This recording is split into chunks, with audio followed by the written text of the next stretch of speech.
Good morning student, welcome to online class. बेटा social science में हम लोग सिविक्स का नेक्स्ट चैप्टर देख रहे हैं, आवर कॉन्स्टिट्यूशंस। ठीक है, हमारा संविधान। ठीक है, क्या बोले? आवर कॉन्स्टिट्यूशन, हमारा संविधान। Okay, so let's start.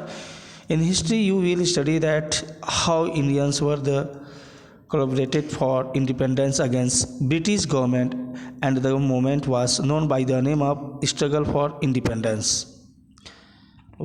तो आपने इतिहास में पढ़ा है कि किस प्रकार से अंग्रेजी शासन के विरोध में स्वराज्य की मांग को लेकर सभी भारतीय जो था वो एकजुट हो गए और सभी ने एक साथ मिलकर स्वतंत्रता के लिए लड़ाई लड़ी।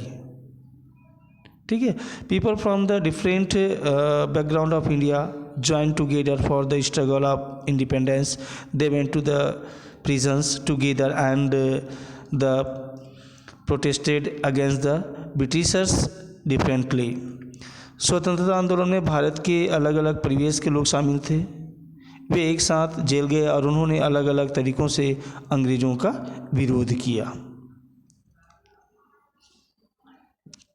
तो बात समझ में आ गया? यहाँ पे क्या बोला गया कि अंग्रेज़ शासन के विरोध में जो स्वराज्य की मांग को लेकर जो सभी भारतीय जो था एकजुट हो गए, एकता के सूत्र में बन गया और सभी ने साथ मिलकर जो था स्वतंत्रता के लिए लड़ाई भी लड़ी, जिसे हम स्वतंत्रता आंदोलन के नाम से भी जानते हैं। स्वतंत्रता आंदोलन में जो था भारत के अलग अलग परिवेश के लोग, अलग अलग परिवेश मतलब होता है अलग अलग परिक्षेत्र, क्षेत्रीय आधार पर अलग अलग भाषा, धर्म, संप्रदाय आदि के लोग जो थे एक साथ मिलकर जो था वे एक साथ जेल गए और उन्होंने अलग अलग तरीके से अंग्रेज़ों का विरोध किया। नेक्स्ट पैराग्राफ देखिए। One of the most important example of this struggle for independence is the incident of Jallianwala Bagh. इस आंदोलन का एक महत्वपूर्ण उदाहरण जो है हमें जलियांवाला बाग हत्याकांड में देखने को मिलता है। In this massacres peace lovings unarmed peoples were fired at by and the English officer. Many people died in this incident. तो इस हत्याकांड में एक ब्रिटिश जनरल ने शांति प्रिय निहत्थे लोगों पर जो बाग में इकट्ठे होकर सभा कर रहे थे गोलियां चला दी। ठीक है, उसमें फायरिंग करवा दी। Many people died in this incident. इसमें बहुत से लोगों की जाने गई। Man and women, Hindu, Muslim, Sikh and Christians all were united in the agitation against Britishers. Due to this, the feeling of patriotism rose high. तो महिला, पुरुष, हिंदू, मुसलमान, सिख एवं ईसाई कितने सारे लोग थे जो अंग्रेज़ों की नीति का विरोध करने के लिए जमा हुए थे। इस आंदोलन के माध्यम से देश में जो था एक राष्ट्रीय एकता की भावना को बल मिला था। ठीक है, नेक्स्ट आप देखिए यहाँ पे formation of the Constituent assembly अर्थात संविधान सभा का गठन। ठीक है, क्या बोलेंगे? संविधान सभा का गठन। So let's start. We have learn that during the British rule different people of different religions, language and province including males and females took part in the fight against Britishers. तो आपने पढ़ा कि भारत में अंग्रेज से तो विभिन्न धर्म, भाषा और क्षेत्र की महिलाएं और पुरुषों ने भी अंग्रेजों के खिलाफ मिलकर लड़ाई लड़ी। People were also the concerned about how government would be the established after the Britishers left the country. वे चाहते थे कि भारत एक स्वतंत्र देश बने। आज़ादी की इस लड़ाई के साथ साथ लोग एक और सवाल से जूझ रहे थे कि अंग्रेज़ों के जाने के बाद देश का शासन कैसे संचालित होगा। फिर नेक्स्ट देखिए यहाँ पे, should we adopt autocracy of should we choose candidates from the masses to form the government. One more questions arouse who should have the more power of authority. क्या हमें राजाओं के शासन को अपना लेना चाहिए या जनता द्वारा चुने हुए प्रतिनिधियों का शासन होना चाहिए? इसी प्रकार एक और प्रश्न यह था कि ज़्यादातर अधिकार किसके पास होने चाहिए। ठीक है, महत्वपूर्ण जो क्वेश्चन जो था यहाँ पे कि one more question arouse who should have more power और अथॉरिटी। ठीक है, ज़्यादा से ज़्यादा जो शक्ति है वो अधिकार जो है किसके पास होना चाहिए? प्राइम मिनिस्टर और प्रेसिडेंट, प्रधानमंत्री या राष्ट्रपति के पास। Should women be given equal rights as man. महिलाओं को भी जो है पुरुषों के समान जो है अधिकार मिलना चाहिए। Should the followers of the all religions have the equal rights, सभी धर्म के लोगों को समान अधिकार या समानता का अधिकार होना चाहिए। How would all the children get opportunity to be the educated, सभी स्तर के बच्चों को जो है शिक्षा प्राप्त करने का समान अधिकार या अवसर प्राप्त होना चाहिए। We all know that in our country the problem of the untouchability was there, तो हम सभी जानते हैं कि हमारे देश में जो था छुआछूत की समस्या व्याप्त थी, तो इस समस्या को कैसे दूर किया जाए। This types of the questions were raised during the Indian national movement, तो इस प्रकार के कई सवाल जो था भारतीय राष्ट्रीय आंदोलन के दौरान उभर के सामने आए थे। To solve the problem a group was the elected and was known as the Constituent Assembly. In the Constitution Assembly there was the 299 members from the different part of country। तो इन सवालों पर बातचीत करने फैसला करने के लिए एक समूह का चुनाव किया गया, इसे संविधान सभा कहा गया। संविधान सभा में देश के सभी भागों से लगभग जो था 299 सदस्य जो थे वो उपस्थित थे।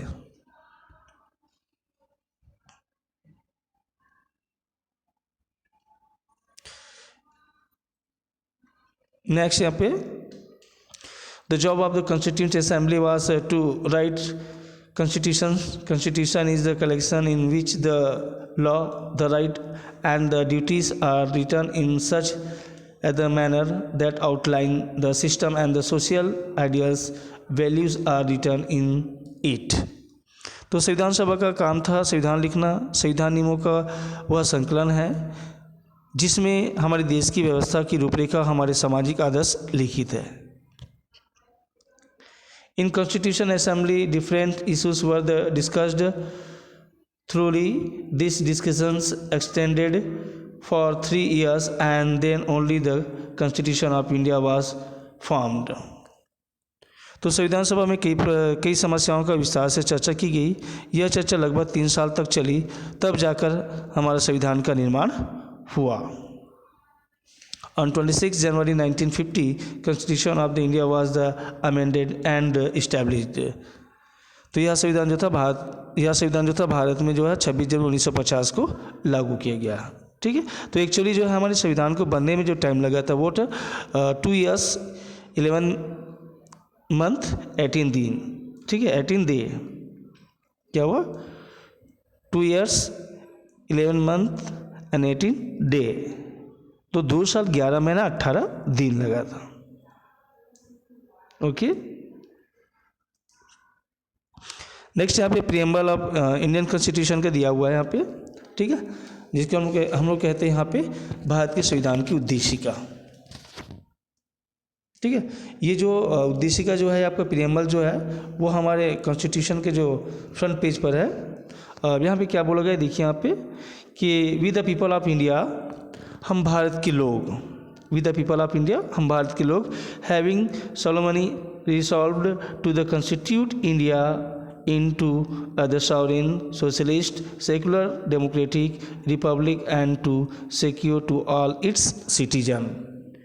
तो क्या बोला गया कि हम भारत के लोग भारत को एक संपूर्ण प्रभुत्व संपन्न, समाजवादी, पंथ निरपेक्ष, लोकतंत्रात्मक गणराज्य बनाने के लिए तथा उसके समस्त नागरिकों को, ठीक है, क्या बोला गया है यहाँ पे कि secure to all its citizen, तथा उनके समस्त नागरिकों को justice, social, economic and political, तो सामाजिक, आर्थिक और राजनीतिक न्याय, equality of status and of the opportunity and to promote among them all विचार, अभिव्यक्ति, विश्वास और धर्म और उपासना की स्वतंत्रता, प्रतिष्ठा और अवसर की क्षमता, fraternity, assuring the dignity of the individuals and the unity and integrity of the nation। तो प्रतिष्ठा और अवसर की क्षमता प्राप्त कराने के लिए तथा उन सब में व्यक्ति की गरिमा और राष्ट्र की एकता और अखंडता सुनिश्चित कराने के लिए, and integrity on the nation, सुनिश्चित कराने के लिए अर्थात सुनिश्चित करने वाली जो बंधुता बढ़ाने के लिए। In our Constitution Assembly in this 26th day of November 1949, do hereby adopt, enact and give to ourselves these constitutions. दृढ़ संकल्प होकर अपनी इस संविधान सभा में आज तारीख 26 नवंबर 26 जनवरी 1949 1949 को, ठीक है, 1949 को जो है एतद द्वारा इस संविधान को अंगीकृत किया जाता है, अधिनियमित और आत्मर्पित किया जाता है। अंगीकृत करना, अधिनियमित करना और आत्मर्पित करना, ये enact and give to the our self this constitution, इनको आत्मर्पित करते हैं। ये हमारे जो कॉन्स्टिट्यूशंस जो है, ये हमारी जो संविधान जो है उसके फ्रंट पेज में ये उद्देशिका जो है, प्रीएम्बल जो है वो लिखा हुआ है। फिर नेक्स्ट यहाँ पे देखिए, यहाँ पे why do we need the constitution, ठीक है, संविधान की आवश्यकता क्यों है। So let's start. As it has been said earlier in the constitutional committees, as how Prime Minister and the President should be elected and what will be their work, how the Legislative Assembly and Parliament should work, what will be the duties of the Minister as constituted by the Constitutional Committee. तो जैसे कि पहले से ही हम बता चुके हैं कि संविधान सभा ने शासन का जो स्वरूप, जैसे प्रधानमंत्री, राष्ट्रपति का चुनाव किस प्रकार होना चाहिए, उन्हें कौन कौन से कार्य करने होंगे, विधानसभा एवं संसद का क्या कार्य करेंगे, मंत्रियों का क्या काम होगा आदि निर्धारित किया गया है।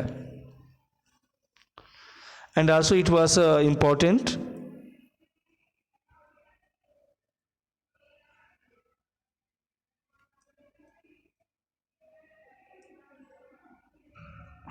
okay, and also it was important that government should not misuse its power. For this, government should act or the regulate according to the written constitutions. तो इसके साथ साथ आवश्यकता इस बात की थी कि शासन अपनी शक्तियों का जो है गलत उपयोग न करे, ठीक है। And also it was important that a government should not miss use it's power, ठीक है। तो इसमें बोला गया कि शासन अपनी शक्तियों का जो है गलत उपयोग न कर पाए। सो इसके लिए क्या किया गया, for this government should act the regulate according to the written constitution. तो इसके लिए संविधान में यह व्यवस्था की है कि शासन भी संविधान में लिखी बातों के अनुसार ही कार्य करेगा। If the citizen think that is the rights was not fulfilled by the government, then the people can seek help from the judiciary. तो यदि शासन के किसी कार्य से नागरिकों के अधिकारों का हनन होता है, ठीक है, the citizen think that it is the rights was not fulfilled या बाय द गवर्नमेंट, तो शासन के किसी भी कार्य से नागरिकों के अधिकारों का हनन होता है तो वह क्या कर सकता है वहाँ पे कि then the people can seek help from the judiciary, मतलब वो जो है न्यायालय की शरण ले सकता है।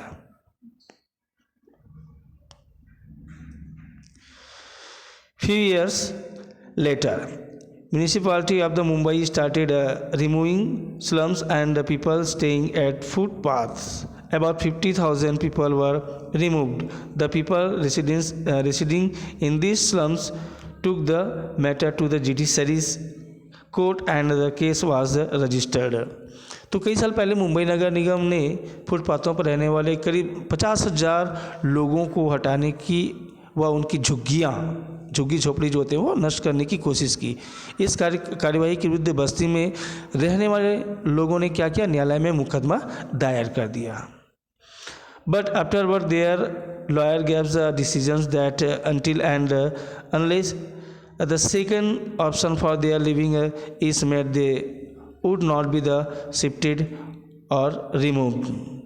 तो उनके वकील ने दलील दी कि जब तक उनकी रहने की दूसरी व्यवस्था नहीं की जाती तब तक उन्हें वहाँ से नहीं हटाया जा सकता।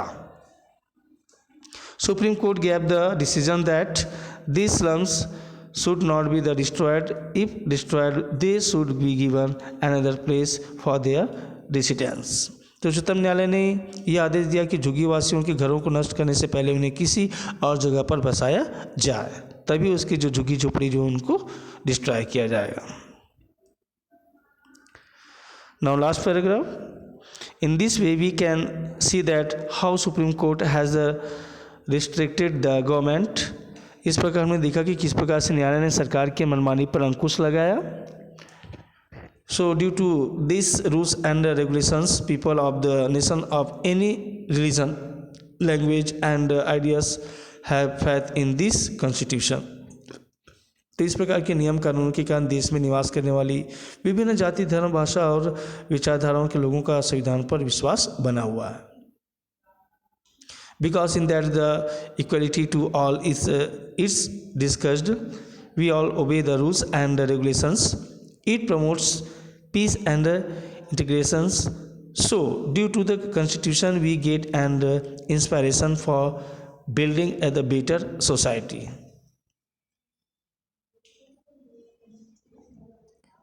तो इससे देश में जो है शांति और एकता कायम रहता है. तो इस प्रकार संविधान में हमें एक बेहतर समाज बनाने की प्रेरणा मिलती है. ओके, तो ये रहा बेटा आपका जो है आवर कॉन्स्टिट्यूशन जो सेकेंड चैप्टर जो है उसकी lesson explanations. Okay, next time इसके जो आंसर क्वेश्चन का PDF हमको आपको देखेंगे. ठीक है, okay, that's all, good day.